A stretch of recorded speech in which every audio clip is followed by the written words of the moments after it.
Hi viewers, welcome back to another video of Irshida's മെഡ്പോളിയോ. ഇന്നത്തെ video എന്ന് പറയുന്നത് നിത്യജീവിതത്തിൽ നമുക്ക് എപ്പോഴും ആവശ്യം വരുന്ന ഒരു വീഡിയോ ആണ് കേട്ടോ. അടുക്കളയും അതുപോലെ തന്നെ കുക്കിങ്ങും ഒക്കെ തന്നെ നമ്മുടെ ജീവിതത്തിന്റെ തന്നെ ഒരു ഭാഗമാണ്. നമുക്ക് ഒഴിച്ചു നിർത്താൻ പറ്റാത്ത കാര്യങ്ങളാണ് ഇതെല്ലാം. അടുക്കളയിൽ കയറുമ്പോൾ ഉണ്ടാകുന്ന സർവ്വസാധാരണമായിട്ടുള്ള ഒരു കാര്യമാണ് ഈ തീപ്പൊള്ളൽ എന്ന് പറയുന്നത് അല്ലേ. നമ്മുടെ തന്നെ അശ്രദ്ധ കൊണ്ടോ അല്ലെങ്കിൽ ചിലപ്പോൾ ആക്സിഡന്റൽ ആയിട്ടൊക്കെ തന്നെ അവിടെ ഇവിടെ തട്ട് മുട്ടും ഒക്കെ ചെയ്തിട്ട് ചെറിയ തരത്തിലുള്ള പൊള്ളലുകളും, എന്നാൽ ചിലപ്പോൾ അത് വലിയ രീതിയിൽ തന്നെ ഏൽക്കുന്ന പൊള്ളലുകളൊക്കെ തന്നെ ഉണ്ടാവാറുണ്ട്. കുഞ്ഞു കുട്ടികളൊക്കെ ഉള്ള വീടുകളിലാണെങ്കിൽ അവർ പോയി അയൺ ബോക്സ് വലിച്ചിടുന്നത്, അതുപോലെ തന്നെ അറിയാതെ തട്ടിയിട്ട് തിളച്ച വെള്ളം മറയുന്നതൊക്കെ തന്നെ വളരെ സർവ്വസാധാരണമാണ്. പലപ്പോഴും ഈ തീപ്പൊള്ളൽ ഏറ്റു കഴിഞ്ഞാൽ ആദ്യം തന്നെ നമ്മൾ എന്ത് ചെയ്യണം എന്നറിയാതെ അല്ലെങ്കിൽ നമ്മൾ ചെയ്യുന്ന തെറ്റായ കാര്യങ്ങൾ കൊണ്ട് അത് കൂടുതൽ വഷളാവാറാണ് പതിവ്. നമ്മൾ ചെയ്തുകൊണ്ടിരിക്കുന്ന പല കാര്യങ്ങൾ അല്ലെങ്കിൽ മറ്റുള്ളവർ ചെയ്യുന്ന കണ്ടിട്ട് നമ്മൾ ഫോളോ ചെയ്തു വരുന്നതാവാം. ഇത്തരം പല കാര്യങ്ങളും നമുക്ക് തന്നെ മോശമായിട്ട് ബാധിക്കുന്നുണ്ട്. അത്തരം കാര്യങ്ങളെല്ലാം നമുക്ക് ഈ വീഡിയോയിൽ ഡിസ്കസ് ചെയ്യാം. അതിനു മുമ്പേ തീപ്പൊള്ളൽ ഏൽക്കുമ്പോൾ എന്താണ് സംഭവിക്കുന്നതെന്ന് നമുക്ക് നോക്കാം. തീപ്പൊള്ളൽ ഏൽക്കുമ്പോൾ ചൂട് അമിതമായിട്ട് കൂടുകയാണ് ചെയ്യുന്നത്. തീപ്പൊള്ളൽ ഏൽക്കുന്ന ഭാഗത്ത് ടെമ്പറേച്ചർ ഭയങ്കരമായിട്ട് കൂടുമ്പോൾ അവിടുത്തെ ആ ഭാഗങ്ങളിലെ കോശങ്ങളിലെ ജലാംശം ആവിയായി പോവുകയും അതുവഴി കോശങ്ങൾ ഡ്രൈ ആയി പോവുകയാണ് ചെയ്യുന്നത്. പിന്നെയും ചൂട് അവിടെ കൂടുതൽ സമയം നിൽക്കുമ്പോൾ ഇത്തരത്തിൽ കോശങ്ങൾ കരിഞ്ഞില്ലാതാവുകയാണ് ചെയ്യുന്നത്. അതുകൊണ്ട് തന്നെ നമ്മൾ തീപ്പൊള്ളൽ ഏൽക്കുമ്പോൾ ആദ്യം ചെയ്യേണ്ട കാര്യം എന്ന് പറയുന്നത് ആ ടെമ്പറേച്ചർ അല്ലെങ്കിൽ ആ ചൂട് കുറയ്ക്കുക, ആ ഭാഗത്തുള്ള ചൂട് എങ്ങനെയെങ്കിലും കുറയ്ക്കുക എന്നുള്ളതാണ്.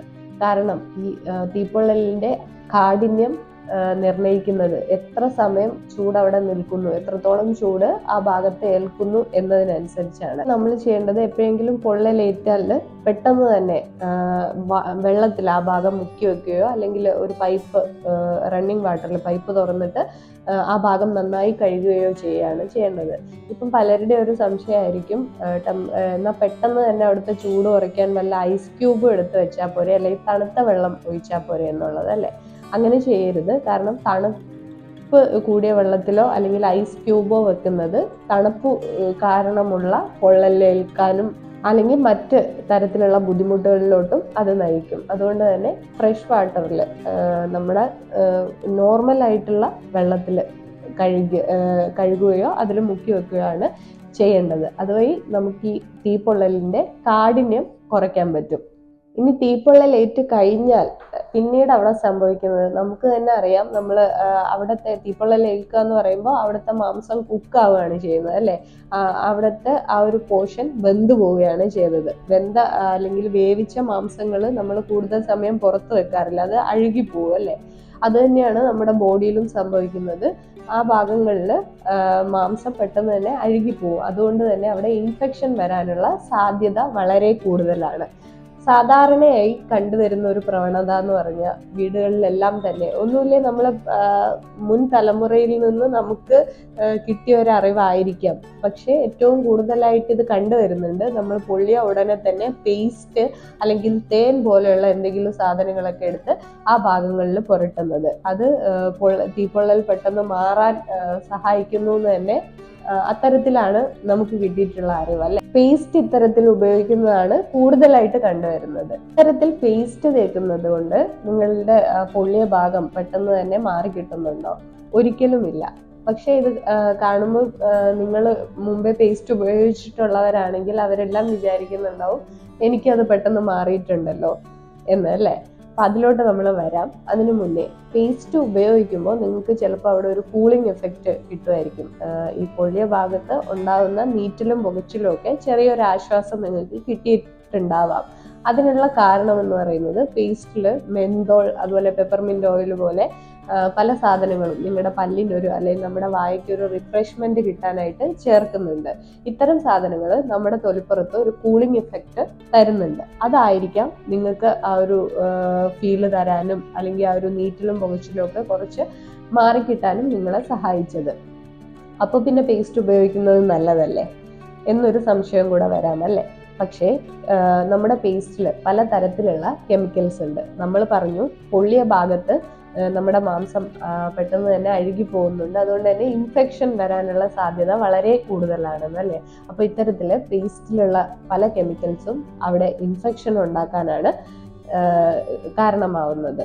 മുമ്പേ പേസ്റ്റ് ഉപയോഗിച്ചിട്ടുള്ളവർക്കൊക്കെ ഇതുപോലെ ഇൻഫെക്ഷൻ വന്നില്ലല്ലോ എന്നൊരു സംശയം നിങ്ങൾക്ക് വേണ്ട. അതിനുള്ള കാരണം എന്ന് പറയുന്നത് നമ്മുടെ രോഗപ്രതിരോധ ശേഷിയാണ്. നമ്മുടെ ബോഡിക്ക് തനതായ ഒരു ഇമ്മ്യൂണിറ്റി ഉണ്ട്. അതുകൊണ്ട് തന്നെ ചെറിയ ചെറിയ പൊള്ളലുകളൊക്കെ ഏൽക്കുമ്പോൾ ഒരുപാട് ഇൻഫ്ലമേറ്ററി മാർക്കേഴ്സ്, ഒരുപാട് ബ്ലഡ് സെൽസ് എല്ലാം തന്നെ ആ ഭാഗത്ത് വരികയും അതിനെ റിപ്പയർ ചെയ്യാൻ, ആ പൊള്ളിയ ഭാഗം പെട്ടെന്ന് തന്നെ റിപ്പയർ ചെയ്യാൻ ബോഡി തന്നെ ശ്രമിക്കുന്നതിൻ്റെ ഭാഗമായിട്ടാണ് നമ്മൾ ഇത്തരം കാര്യങ്ങൾ ഉപയോഗിച്ചതുകൊണ്ട് നമുക്ക് ഇൻഫെക്ഷൻ ഒന്നും വരാതെ പോയിട്ടുള്ളത് എന്ന് വിചാരിച്ച് എല്ലാ തവണയും ഇതുപോലെ തന്നെ സംഭവിക്കണമെന്നില്ല.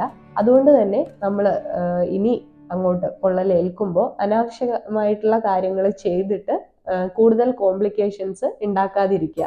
കാരണം നമ്മുടെ ബോഡിക്ക് ഇമ്മ്യൂണിറ്റി ഉള്ളത് കൊണ്ട് പലതവണ നമ്മൾ രക്ഷപ്പെട്ടു പോയിട്ടുണ്ടാവും. എല്ലാ തവണയും നമുക്ക് അതുപോലെ തന്നെ വരണമെന്നില്ല. ഇനി പേസ്റ്റ് അല്ലാതെ മറ്റു പല കാര്യങ്ങൾ, തേൻ പോലെയുള്ള അല്ലെങ്കിൽ അലോവേര പോലെയുള്ള പല സാധനങ്ങളും നമ്മൾ ഉപയോഗിക്കുന്നുണ്ട്. ഇവയൊന്നും തന്നെ സത്യം പറഞ്ഞാൽ നമ്മൾ ആ പൊള്ളലിന്റെ ആഘാതത്തെ കുറയ്ക്കാൻ സഹായിക്കുന്നില്ലെന്നുള്ളത് തന്നെയാണ് ഒരു സത്യം. വലിയ ഏൽക്കുകയാണെങ്കിൽ നമ്മൾ ഹോസ്പിറ്റലിൽ തന്നെ പോയി ട്രീറ്റ്മെന്റ് എടുക്കാൻ ശ്രമിക്കുക. ഇനി ഹോസ്പിറ്റലിൽ പോയി കഴിഞ്ഞാലും അവർ തരുന്നത് ആന്റിസെപ്റ്റിക് ആയിട്ടുള്ള ഓയിൽമെന്റ് ഒക്കെയാണ്. ഇതൊന്നും തന്നെ നമ്മുടെ പൊള്ളലിന്റെ ആഘാതത്തെ പെട്ടെന്ന് തന്നെ ഉണക്കുന്ന തരത്തിലുള്ള ഓയിൽമെന്റ്സുകളല്ല. ആ ഭാഗത്ത് ഇൻഫെക്ഷൻസ് വരാതിരിക്കാനും അല്ലെങ്കിൽ ഇൻഫെക്ഷൻ വരുന്നത് തടയുന്ന തരത്തിലുള്ള ഓയിൽമെന്റ്സ് ആണ് നമുക്ക് ഹോസ്പിറ്റലിൽ നിന്നായാലും തരുന്നത്. അതുകൊണ്ട് തന്നെ ഇനി പൊള്ളലേൽക്കുമ്പോൾ ആ ഭാഗം നന്നായിട്ട് കഴുകി ആ ടെമ്പറേച്ചർ പെട്ടെന്ന് തന്നെ കുറയ്ക്കുക. അതിനുശേഷം നിങ്ങൾക്ക് ആന്റിസെപ്റ്റിക് ആയിട്ടുള്ള ഏതെങ്കിലും ഓയിൽമെന്റ്സ് നിങ്ങൾക്ക് ഉപയോഗിക്കാം. അല്ലാതെ അനാവശ്യമായിട്ടുള്ള കാര്യങ്ങൾ ചെയ്ത് അതിനെ കൂടുതൽ കോംപ്ലിക്കേറ്റഡ് ആക്കുന്നത് തടയുന്നതാണ് ഏറ്റവും നല്ലത്. മറ്റൊരു വീഡിയോയിൽ വീണ്ടും കാണാം. Like, share, subscribe.